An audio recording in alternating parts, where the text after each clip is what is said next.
Hello, welcome to the Adam Fitch Podcast. I'm your host, Adam Fitch, and I'm actually going to try something a bit different today because I've been thinking about it, and I find it quite interesting when people define what they do themselves. So, for example, I've been trying to think what I would class myself now that I've been creating video content, and I don't like the term content creator. I write anyway, so that's creating content. So I just kind of thought how that's viewed by other people as well. So what I'm going to do is I'm going to throw it over to my guests to introduce themselves and how they would describe themselves, like career-wise, and what they do day to day. Oh man, this honestly could be the hardest question you ask me all day. That's fine. So I am trained as a creative strategist and an art director, so that's really kind of my core competency. I have a specialty in eSports and gaming, so I've been working in the industry within the context of ad agencies and talent agencies since about 2015, 2014. I am also the co-founder and a partner in Theorycraft, which is a strategic consulting and creative advisory firm. So a little bit of like helping to run our company, a little bit of actual day-to-day creative work. So I think that's... You missed something really important though about you. Your name. Man, what? Your name. Come on. Oh yeah. No one needs that. No one needs your name. No. My name is Gaba Flanagan. There we go. People need to know where they can Google you and find out that you're Forbes 30 under 30 in games and stuff like that. You know. Oh my God. Yes. Yeah. That was the thing that happened. I'm surprised you didn't bring that up. If I was on that list, I would refer to myself as Forbes 30 under 30 entry Adam Fitch. That would be like my title if I was on a Forbes list. I think the best thing about it for me is that it's a rubric that people outside of esports and gaming understand. Mm-hmm. Like, to me, that's the biggest benefit of it, is really that, you know, it's something that is recognized outside the industry, that people who aren't super familiar with the industry immediately register kind of what that is and have a base understanding of it. So for that reason, it was great. So before we get into Theorycraft and what that is and what you do, what I actually want to discuss is, I interviewed you for Esports Insider late last year. I think it was late last year. My memory's all over the shop because it's been so busy recently. And I found your entry into esports, or the first time you working within esports, to be quite interesting. So I was wondering if you could expand on that a bit, obviously working with Overwatch League. Yeah, absolutely. So when I was at CAA, which is, for those of you who don't know, it is a sports and talent agency that's one of the biggest in the world. They represent everyone from, you know, major football and basketball stars to A-list actors to, you know, top global touring acts, very diversified, many different lines of business, but really CAA kind of sits right at the center of anything pop culture. And when I was there, I was working in the corporate marketing group. So really what we did was look at integrating our clients across all forms of entertainment. I'm so sorry. I am getting a phone call and my computer does this really unfortunate thing when that happens. It's all good. I didn't hear a thing, actually. So really our group, kind of the thesis of it is injecting brands into pop culture and pop culture into brands. So, you know, looking across every line of entertainment, from film and television and music to the arts and even, you know, culinary, really sort of running the gamut. And I've always been hugely passionate about toys and games, and really just this idea of using your imagination and channeling the human urge to solve. And really what I wanted to do was get our group working in gaming and esports. And so I made it my mission. I really did a lot of work in terms of socializing everyone in the group on the industry. I brought in guest speakers. I took people to events. presented a huge amount of research, and from there kind of got people really excited about it, and then was able to assemble sort of a smaller working group within the company that was full of people who were really excited about the space. And at that point we started looking at what brand clients we were working with that would be right for gaming and esports, and kind of assessing the opportunity that existed from target audience to just in terms of really understanding how we could achieve our clients' business objectives using esports and gaming kind of as that creative channel. And one day my boss got a phone call from Bobby Kotick out of the blue. And at that point we had the opportunity, still to this day, like I stumble talking about it because it genuinely does still feel very surreal. Yeah.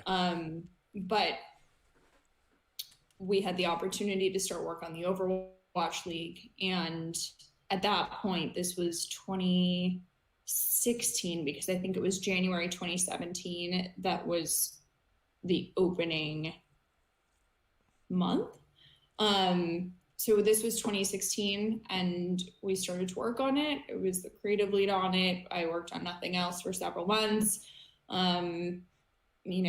Just a incredibly exciting shoot, really just kind of buzzing with that energy of something that's really, something big was clearly happening. The league obviously is in such a different place, and with home and away, and things are changing pretty dramatically, I think. But at the time it was totally uncharted territory, and we worked on the launch campaign and the promotional strategy, and we shot a ton of players. A lot of those players are still playing today. Jake Lyons and tons of players. We probably shot 24 players, and then we shot 3 casters. We shot Uber, we shot Monty, and we shot Mr. X. I met Uber, Monty, and Mr. X that day. Monty and I stayed friends. My relationship with Monty kind of predicated a lot of what I'm doing now. So yeah, that is the So obviously Overwatch League has changed quite a bit now, and when it was coming into the industry, it was seen as like our version of like a traditional sports league, I guess, like all the glitz and glamour and the big partners and traveling and location based stuff. Would you partner those brands together at this point? Obviously everything was it was all based on promise back then, and it is now still in esports with a lot of investment talk, like if you invest now, in 10 years time you'll get your money back type thing. It's all based on promise. But the Overwatch League, by my estimations at least, hasn't done what it set out to do initially, and it's kind of been dropping off as time goes on, when we're seeing players retire quite early now, and obviously the mass exodus of talent recently going into the 3rd season. So I'm saying all that to say, would you partner those two brands together now, or do you think there were better fits out there now that you've seen the product in action as such? I think the first 2 seasons were a totally different product. Does that make sense? Yeah, I agree. If I were assessing Overwatch League seasons, this coming season and beyond for a client, there are clients for whom something completely international does make sense. Something with this much travel makes a lot of sense. If I had a hospitality client, if I had an airline partner, I think, those are our clients that actually, regardless of whether or not the league is hitting viewership targets or this or that, I think the organic content that could come out of something like that, and I think there are a lot of benefits to something like that if it's a relationship and a consumer category that just makes a ton of sense. Mm-hmm. I think my core issue is the wrong word, but kind of the axle that I'm really wound on with Overwatch League right now is kind of this fan journey piece. I've talked about it on Twitter a little bit, but it really kind of about centering consumers and viewers at every point, and really kind of looking at the consumer journey and the experience of being an Overwatch League fan. And, really this is kind of a very circuitous way of saying, I think we're not talking about viewership retention for an esports product as much as we should be. You can't, because this isn't the NFL or the NBA or, any sort of major sports league, you really kind of have to look at,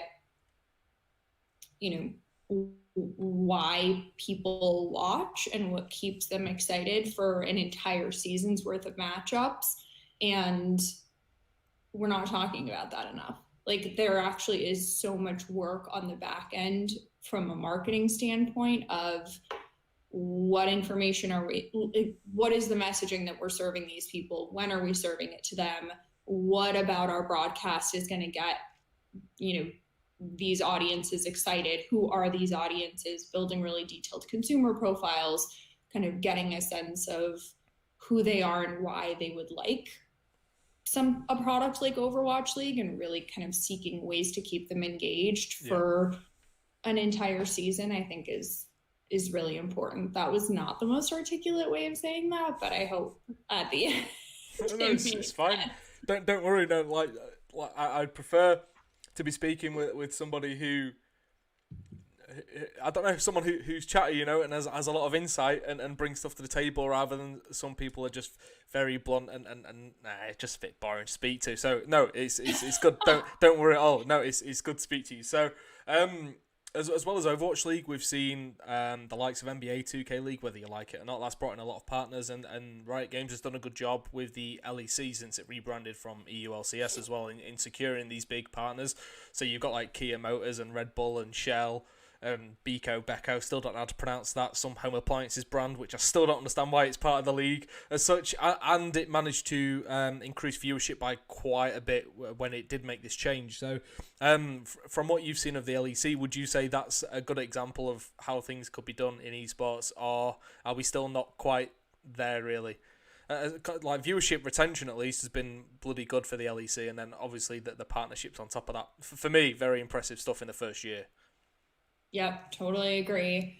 I have been impressed with the LEC since they rebranded. To me, that was one of the strongest rebrands, kind of, and not to say that I wasn't impressed by the LEC before that, but I really feel like they've ushered in a new era of really being a best-in-class product. It looks fantastic. The content strategy is really interesting. And, the partnerships that they've been able to pull into it have been, very additive. So I would say that, when you talk to a creative person, we never feel like we're there. You know what I mean? Yeah. Like, there's so much work that I want to see done, and I want to push the envelope across so many different things. But I think the LEC feels like an amazingly modern, interesting, compelling esports product in 2020. Yeah, and I think one thing we've seen, so obviously we've seen a lot of deals being signed, a lot of sponsorships, a lot of partnerships and such, but the way these brands are actually integrating into esports, like it's here and there. Sometimes it's amazing stuff, sometimes it's not. With the LEC, for example, I think they've done a great job of that so far. One that kind of is quite entertaining, I guess, is bringing in Nestle's brand KitKat for the 2020 spring split. And KitKat's going to sponsor when there's like technical difficulties and breaks in the broadcast, which is quite a negative thing to attach your brand to. But I think it, in my opinion at least, but I think it shows that they want to be part of the league however they can, and obviously with their slogan of like have a break, have a Kit Kat, it fits in and it feels quite authentic and well planned out. So even there, for example, I think that they've done a good job, and we'll see if it has actually delivered any value to Nestle and Kit Kat for the summer split if it comes back. If it doesn't, then not many people will even notice it or speak about it, but I'll certainly be like, okay, yeah, so that failed. Nestle's going to pull back what he's doing in esports now, or at least pivot to maybe the LCS, or as you say, like an Overwatch League, maybe a Call of Duty League. But we won't get into Call of Duty League because I don't feel like swearing and ranting this podcast, I'll be honest. I've had enough of it already, and I'm a Call of Duty fan, and it's only been one weekend, but yeah, I've had enough of that. But yeah, basically all I'm saying is LEC doing a really good job. The fact that you agree makes me feel like my opinion's right. So Don't give me that much credit. No, you know what you're doing. I mean, you're a lot more creative than me. I'll put it that way. I'm not a creative guy by any means, but like when I spot stuff and then a creative person spots it as well and says, "Yep, you're right," I'm like, "Oh, there we go. It's not even an opinion anymore. It's basically a fact." So, I want to touch more on Theorycraft. So you explained how you met Monty. So how and who else is involved in Theorycraft and how do you go from the point of meeting him to being like, okay, let's start an advisory firm together, Yeah, so I ended up taking my job with UEG, which was an Edelman agency, very shortly after I left CAA. And I had stayed in touch with Monty and was sort of kind of reassessing my next step in esports and really wanted to enter the industry in a full-time capacity and sort of leave ad land behind. And Monty really pushed me in a lot of ways. I think, he elicits strong opinions from people. I agree. But I think, there's a side to him that I feel like a lot of people maybe don't see, or maybe you do, because he's very vocal on Twitter and kind of, is just across the board an extremely supportive person.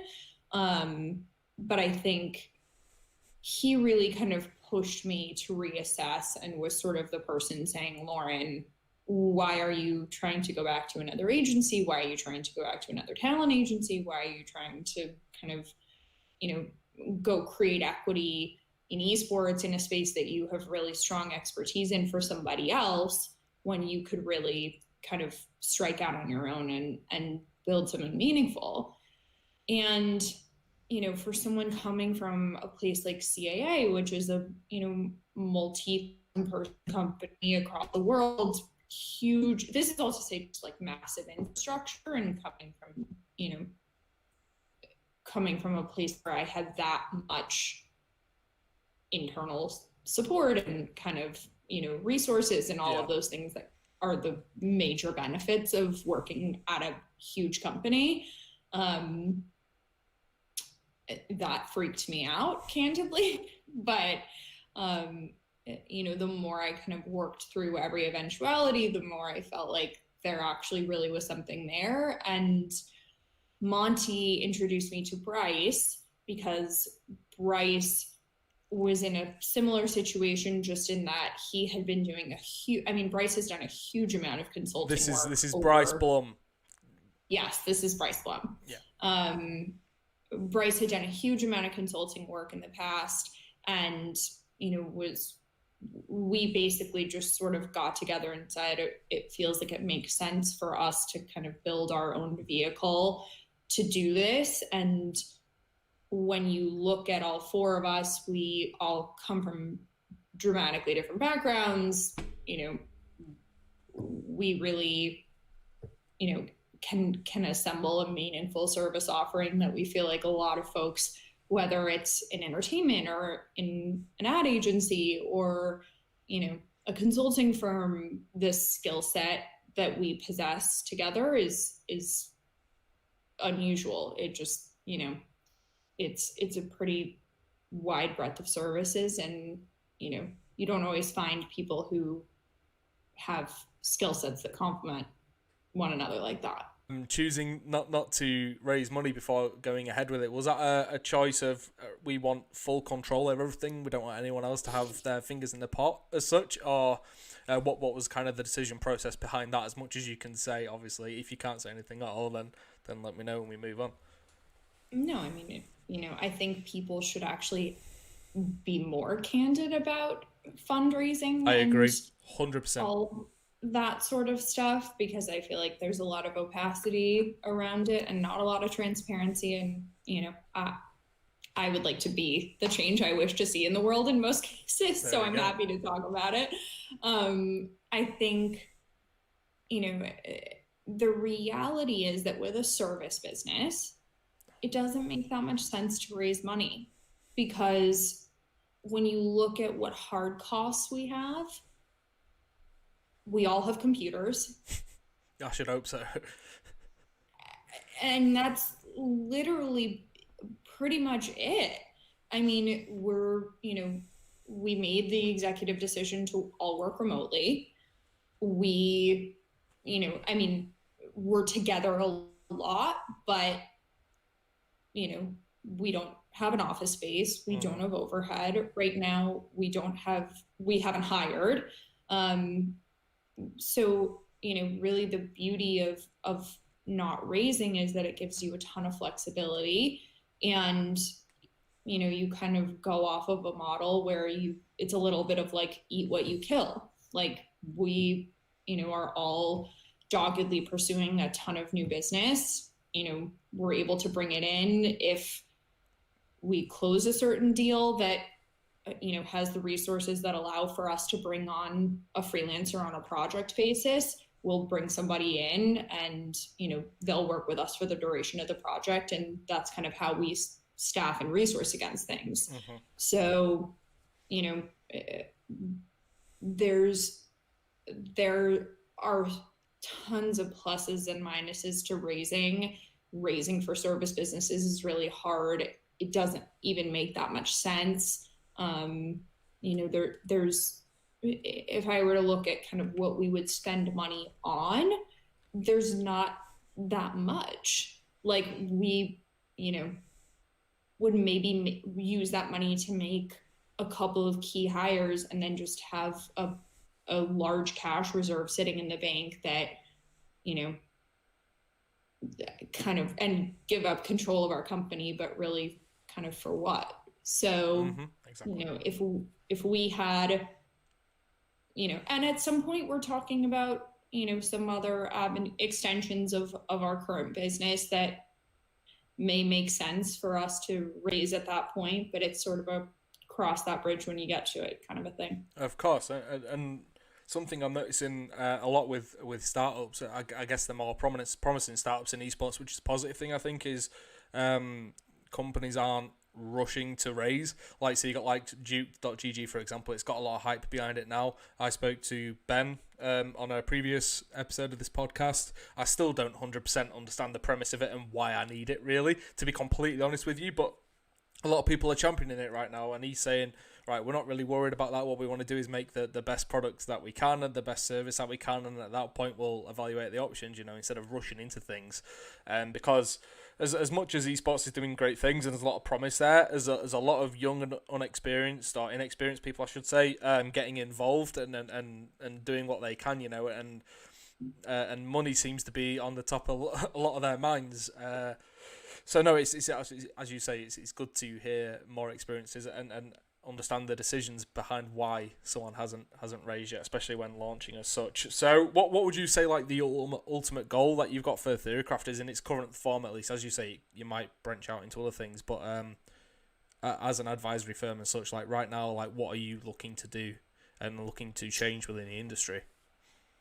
We would really like to become, we're actually, and this is something I kind of would like to talk with you more about at some point, but we are right now looking at a couple of different projects that are not necessarily for clients, but are just internal projects that we feel really strongly about, that we are really excited about, that we feel like can really start to drive cultural conversation within esports and, you know, really kind of build up,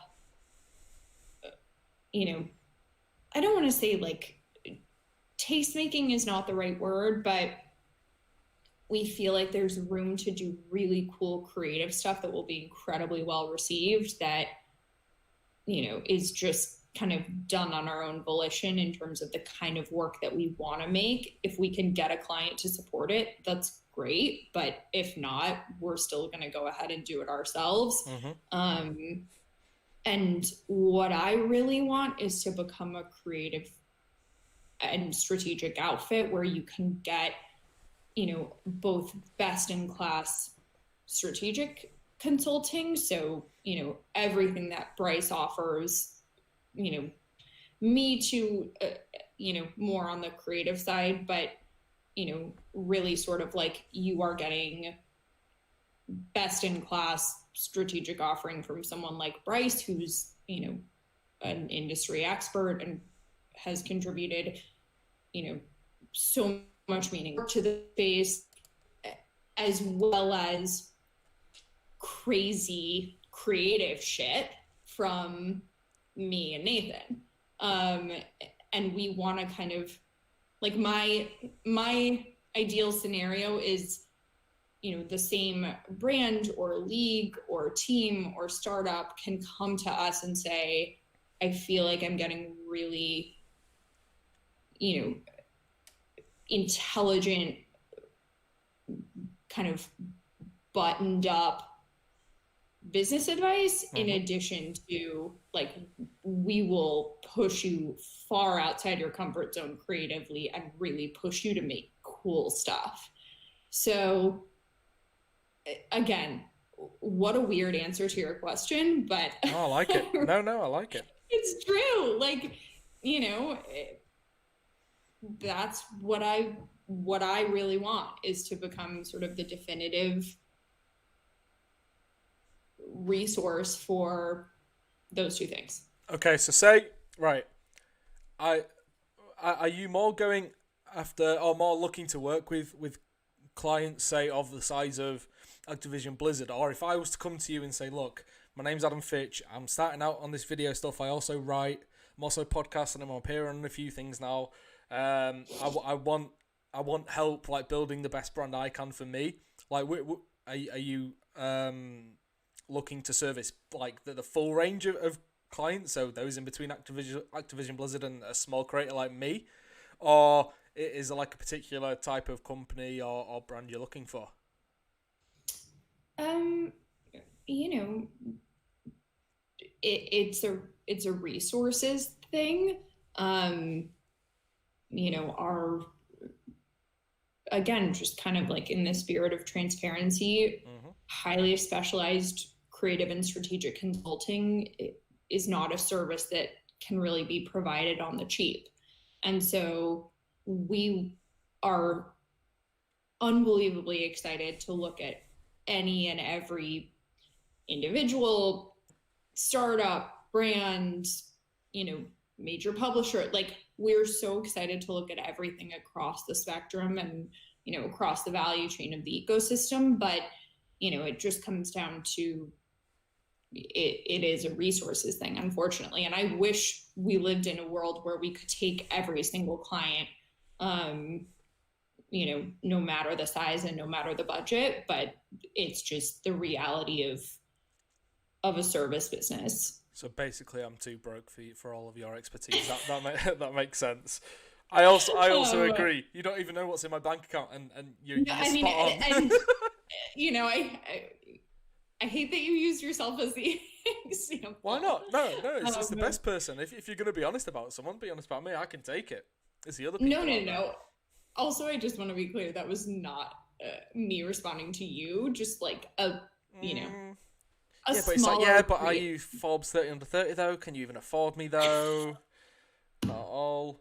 like I'll probably get an invoice after this for your time. That makes sense to me. I mean, I'll get a loan. Sure. I'll get a loan out for that because there's no way I'm affording that on my own. I'll have to call up Sam Cook, the MD of eSports Insider, and ask for a pay rise afterwards. Yeah. But no, that makes sense. So basically, Ninja, yeah, you'd work with Ninja, but little old Adam Fitch, probably not. I would also do the same if I was in your position, by the way. And of course, it's just like, yeah, if you want like best of class, like the best services out there, then it's going to cost. It makes sense, So no. Also, just to be clear, Adam Fitch, if you ever need my help with anything, please just call me. Yeah, but like, to be completely honest with you, I don't even know what I'm doing. So there's no way I can even go to someone and say, look, I want this doing, or like, can you give me advice on this? Because I don't even know myself what I'm trying to do. I was just like, yeah, I'm much better in front of a keyboard than in front of a microphone or a webcam. I put it that way. But like, I don't know what's going on. I'm just trying to work stuff out, But to be completely truthful, actually, I've noticed that the biggest like journalists in the scene are also content creators and personalities, right? So obviously you've got Thorin and you've got Richard Lewis, but then Jacob Wolf's doing a lot of on-camera bits and bobs now and streaming for ESPN. And so same with Theon and same with Emily Rand and such. And I was just like, right, well, I'm obviously missing something here. Sure, if I become a personality, that's fine. It's probably not a personality people want or need, you know what I mean? But like that, for in the spirit of transparency, there's always that's why I'm doing it. Just seeing what comes of it. So yeah, I may need some strategic help at some point. You never know, actually. Well, but you know how to reach me. I do. Well, what I want to. It's not word association, but I want to throw a few rebrands at you, or companies that have rebranded in recent times, and kind of get your opinions on them, and then afterwards we can kind of discuss why we think they've happened, if that's all right with you. Yeah. Okay, so Fnatic. I myself, I don't get it, but I don't think I'm supposed to get it. It's just like it's the third iteration of their logo now in like just over 15 years. And each time it just gets a little bit sharper, it appears. But that's all I can see from it. What did you think when you saw that? Yeah, I mean... that's the perfect answer, that.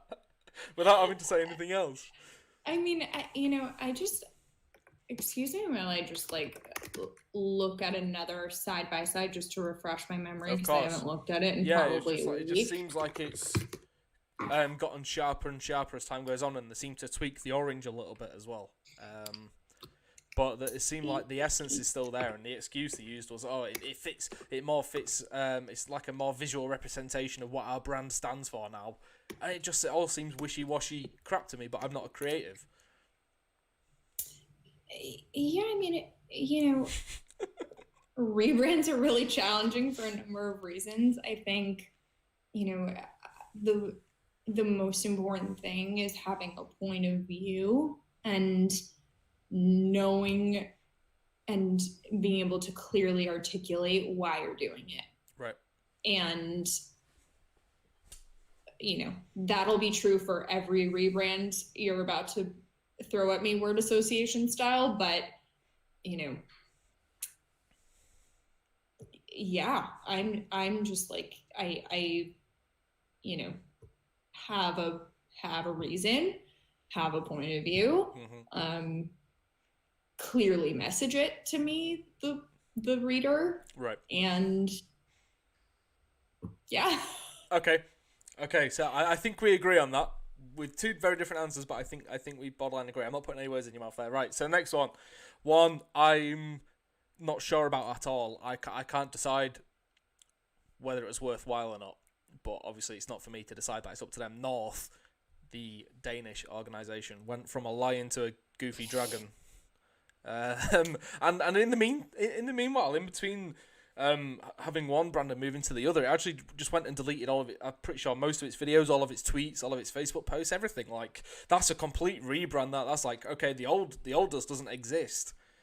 Yeah, that was the hardest part for me to swallow of the North rebrand. There are elements of it I actually really love. I love this, they've done an amazing job of incorporating this kind of sense of place into all of their branding.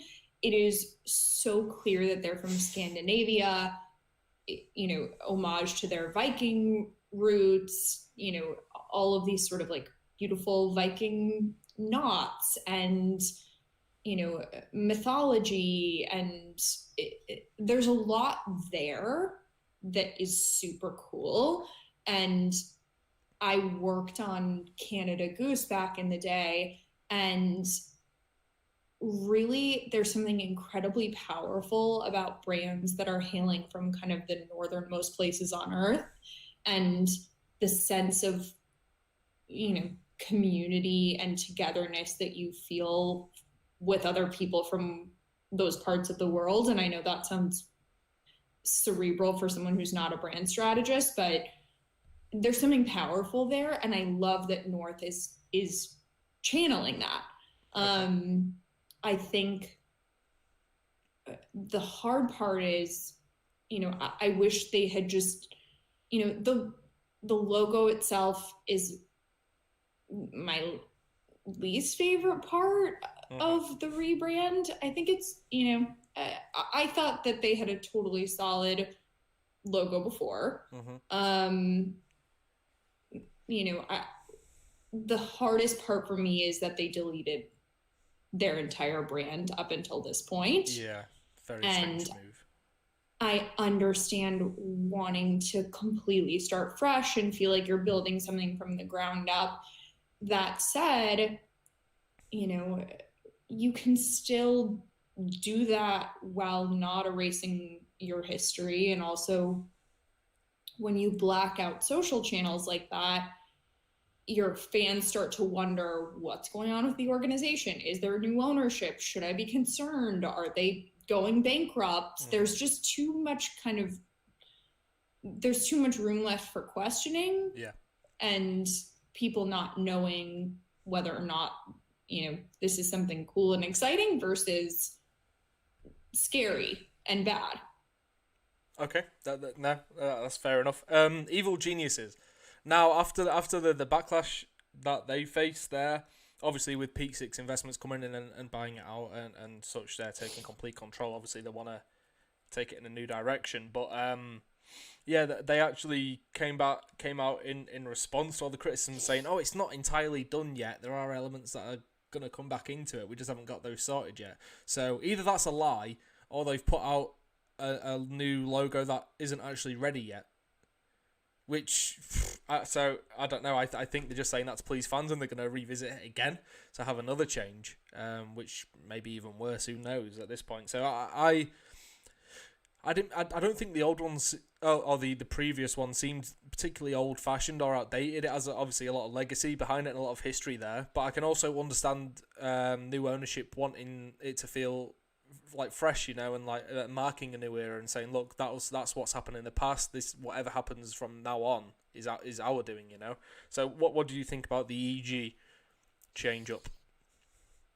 I think that the thing about EG is that no matter what, there's so much emotional attachment to that brand that it's going to be challenging to touch it really in any way.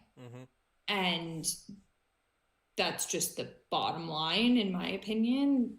And, objectively, when I look at it, when Nathan looks at it, if we're looking at this in a vacuum, just Lauren and Nathan, designers and art directors, mechanically, it's good design. And I think the problem is that there's so much emotional attachment, there's so much history, there's also a lot of conflict around that brand, just in terms of people really feeling like this is kind of the ne plus ultra example of private equity versus old guard eSports. And there is a lot of it's in a very emotionally charged conversation, the one about EG. And I think the really what'll be telling is the application of the brand and how they apply the brand identity, how they start to try to build equity for this new brand identity. What are they going to do with it? How are they going to infuse the new brand with meaning? How are they going to talk to their audience about the rollout and continue to do so? This is all to say that I deeply understand why people have that emotional reaction to something like the EG rebrand, just because, fandom is a personality trait. Like, if you're looking at it just from like a, brand strategist perspective, like it's a core part of how people identify. And so when you change that or take it away or, make people feel like it's not theirs anymore, there's a real sense of ownership there. So that especially is a very, very tricky one. Yeah, I'd say it's almost like Optic Gaming or FaZe Clan if they drastically changed what they were doing. Yeah. And I mean, it's different with Optic Gaming now anyway, obviously with everything that's gone on there with Hector's departure and new ownership with Immortals and such. But say FaZe Clan, for example, I think they changed their colours and stuff before a little bit, but if they just went and got rid of the FC entirely and came up with something new and deleted all their tweets and stuff, like that would never ever go down well, even if it was the most well-designed logo in existence. Nope. So yeah, you've got to take that into account. But yeah, I just kind of thought it seemed like they were backing out a bit when, I can't remember who it was who said it, I think it was the COO, came out and was like, oh yeah, it's not entirely done yet, we're going to introduce a little bit more, like, with some heritage and a link back to how it was before. And then in my head, I'm just like, well, why have you released it now then? You're either too hasty or you're making it up and trying to please fans that way instead of leaning into it, perhaps. It's a... I don't know, I found that a bit of a weird one, but as you say, there's nuance there, and you have to imagine they know what they're doing somewhat, and they would have consulted with people. It's just, yeah, maybe the people didn't have quite an understanding of how connected fans and industry folk are to the brand. It was never going to be widely accepted, or accepted wholly at least by everybody, like most things. But I think it's just a matter of it's gonna take time. People will warm to it, I think. It's just a matter of kind of really onboarding people into that rebrand process and making people feel like they're being heard. Okay. No, I agree. And I've got a tricky question that I would fully understand if you did not want to answer. It's tricky, like, your answer will probably be there straight away, but whether you can or want to say it or not is entirely different. Okay. If you were given free rein on any organisational branding or like approach and everything, right? If you were given free rein, someone just hands you the keys and goes, there you go, and you get to choose which organisation it is. Have you got one in mind that you would like to work on, like the entire approach, both creatively and strategically? I don't have if I had an instant, like, no doubt in my mind, it would be this team answer for this, I would probably just be candid and tell you and give you a reason why. Right. The reality is that I actually feel like a lot of brands in esports just need to sort of, I'm trying to think of kind of the easiest way to describe it for someone who's not, dealing with brand building day to day like I am. Mm-hmm. I think origin stories of these brands in esports are oftentimes, most of the time, really interesting. Like FaZe Clan, for example, their logo was drawn by one of their by Temper, by Temper, one of their marquee pieces of talent. Like, there, a a lot of these organizations were just an idea that someone had in their bedroom late at night that ended up becoming what it is now. And those origin stories are all so interesting, and what the decisions they've made about the brands oftentimes are really interesting as well. I think there's just some storytelling that's missing, and just putting a little bit of like rigor and structure around these brands and how they're communicated. And, you know, I give my clients this example all the time, which is, you know, if I'm in an airport and I see someone wearing a hat with your team's logo on it, I don't know anything about esports. I ask them kind of, what is that hat? What's that team? What does that logo mean to you? Why do you care about it? What does that organization stand for? That person should be able to articulate an answer. And a lot of the time, the answer is something to the effect of like, they do well in the games that I care about, or my favorite player plays for them. Yeah. And though, as a brand strategist, those aren't the answers that we want to hear, just because you know, I've said this many times before, but I'll say it again, just, you know, for the purposes of consistency of me going on the record again and saying this, you know, in esports, you don't have generational affinity like you do in traditional sports, and you don't have geography. And when you are lacking these two kind of really core tenets of what drive fandom in traditional sports, you have to solve for those things in creative ways. And I would like to help as many teams as would like our help, you know, trying to work through that and really helping organizations, you know,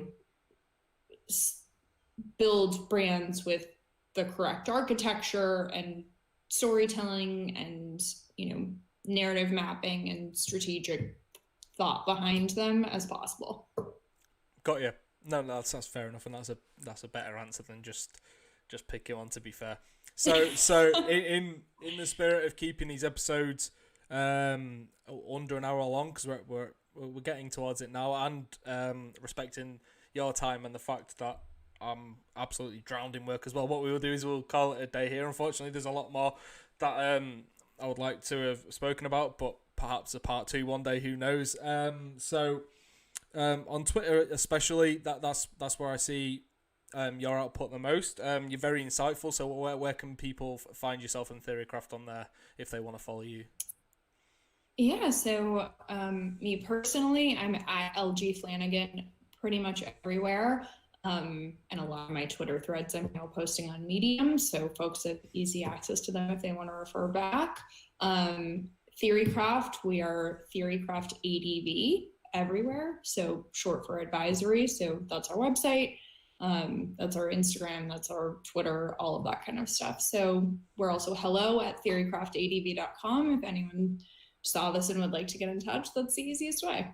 There we go. Thank you very much for taking the time to speak to me today. I really appreciate it. And thank you so much for having me. I'd wish you best luck for the future, but I know you're going to kill it anyway. So yeah, it is what it is. Just keep doing what you're doing. I'm looking forward to seeing everything that comes in the future. You know, I imagine that 2020 will be a big year for yourself. So yeah, thank you again. Fingers crossed for joining me, and thank you to everybody who's watched or listened. This is the Adam Fitch Podcast, and it comes out every week on Tuesdays at some time. I don't know. It's on every platform. Go look for it, search for my name, and you will find it. Thank you all very much. Cheers.